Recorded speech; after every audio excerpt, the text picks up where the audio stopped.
Hello everyone and welcome to the channel. I'm Emmanuel, I'm a Boeing 737 pilot, and in this video we want to have a look at the use of the head-up display in flight.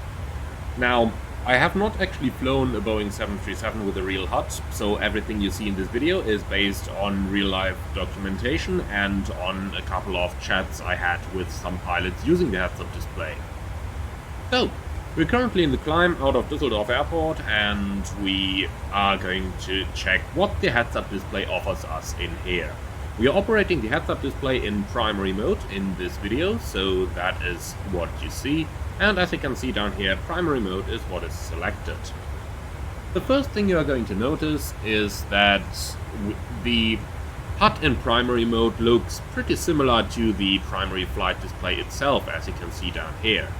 Now, the most important things for you to look at is actually what we see right up here. We have our flight path vector and the flight director in the middle of that, and then to the left of the flight path vector we have two different indications.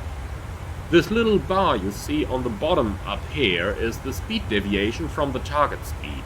So you can see this is slowly getting less and less because, as you can see up here, we are approaching the target speed of 294 knots.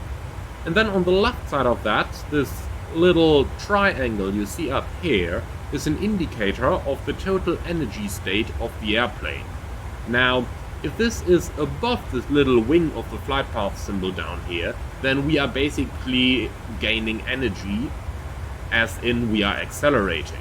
If this is below the little wing of the flight path angle, then we are losing energy as we are decelerating. So, taking this information together, we can basically tell the entire energy state of the airplane just by looking at the flight path symbol up here. Now, you will notice that I'm saying entire energy state, and of course the altitude equals potential energy, so this comes into play as well, but since the flight path vector is showing us where we are flying, this basically means we have a complete picture of the energy state of our airplane.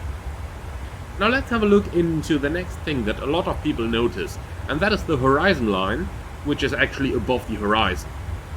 Now, why is that? Well, basically, due to the curvature of the Earth. The Earth is not flat, contrary to what a couple of people definitely believe. Some very entertaining videos there, I can only recommend searching for that on YouTube. But back to the topic. So, the horizon line is above the horizon that you can see because the Earth is round. Now, our flight path symbology, however, still needs to refer to where we are at the present position of the airplane.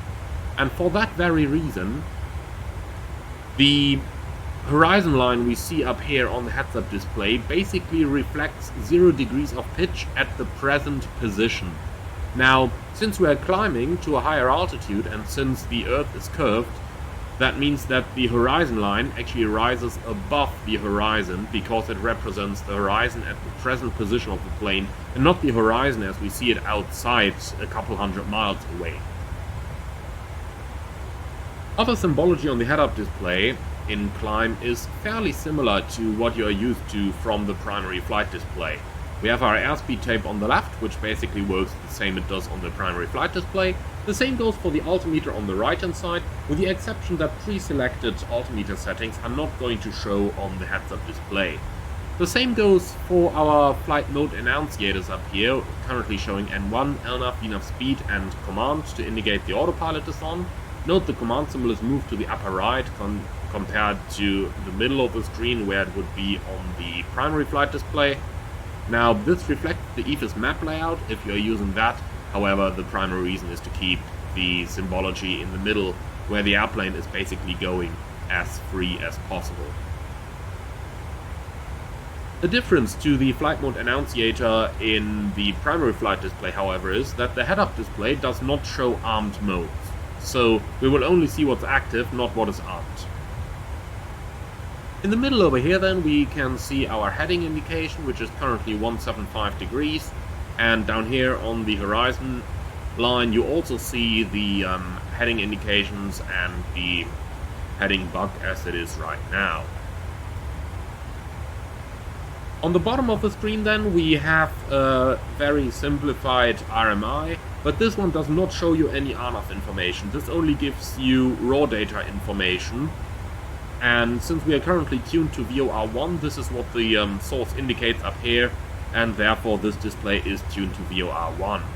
Now, we are currently inbound to Golf Tango Quebec VOR, so for demonstrational purposes I'm going to tune this on the FMC right now. Note that this is not required during normal operation. The only reason I do this is because we want to demonstrate something. So frequency 11.25, let's put that in the multi-mode receiver and put that active. Now you can see we basically get the standard indications of an HSI. So if we match the course in order to match the direct to Golf Tango Quebec, we can see how this is now lining up. And we can also see this little arrow coming into view here on the horizon line on the PFD. However, beware that you are not required to do this during normal operation. I only did this for demonstrational purposes. The other thing, however, that we do have that does relate to the FMC is that little mileage indication down here, because this is the mileage to the next waypoint as commanded by the FMC. So if we look down here, 77 miles towards Golf Tango Quebec, and this is the very same that we get up here on the heads-up display. Now, that is pretty much the heads-up display as it is during the climb, and normal operations in this is basically just for monitoring. What is pretty helpful, however, is in case you have a TCAS event, you get the same indications as you have them on the primary flight display, but using the heads-up display, it makes it kinda easier to determine where you are going and where you need to go and how strong you need to correct. So, this covers the operation of the HOT during the standard climb procedures, and I'll see you again in a few moments when we start our cruise and later on the descent. We've reached our cruising altitude of 37,000 feet. Now let's see what the head-up display is good for during cruise. The basic layout of the HOT is exactly the same as it is in the climb. There is no changes over there. But let's have a look into a couple of use cases for the HOT over here. The primary advantage we have is that the flight path symbol we have in front up here shows us immediately if we are going to clear any weather ahead. So if we had some thunderstorms, for example, the flight path symbol would show us exactly if we are going to fly into them or if we are going to fly around them. Now, that is the primary advantage of the HOT in cruise, but let's have a look into a couple of other use cases. The flight path acceleration symbol gives you instant feedback on energy changes.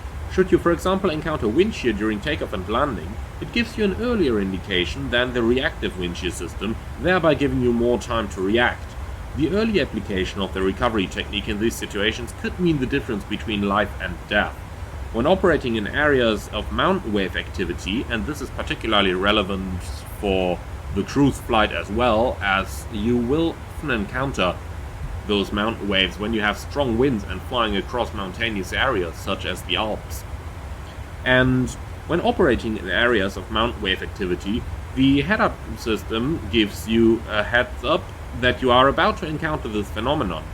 In both of these cases, it gives you some warning earlier and may allow avoidance of a full-blown encounter.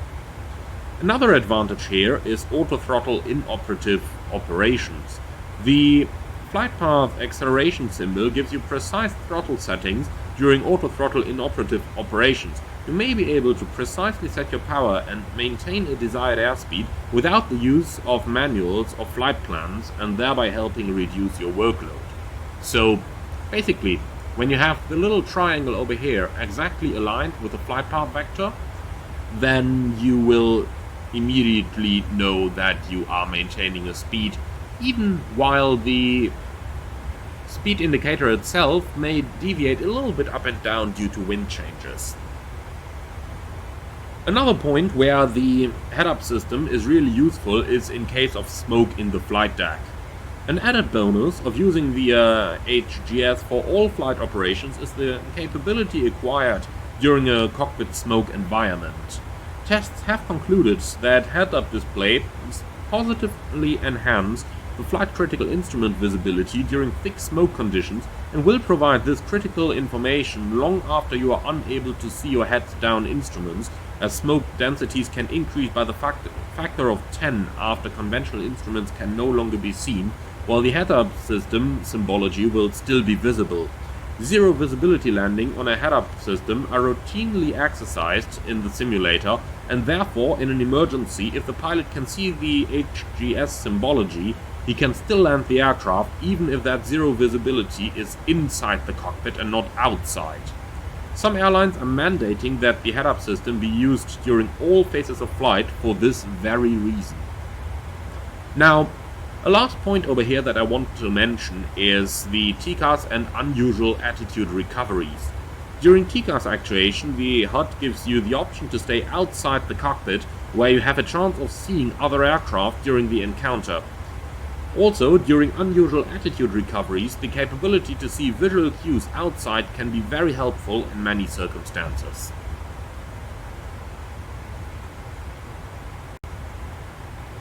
We've made it all the way up to the cruise level, so let's have a look at what the head-up display is good for during this phase of flight. Basically, the change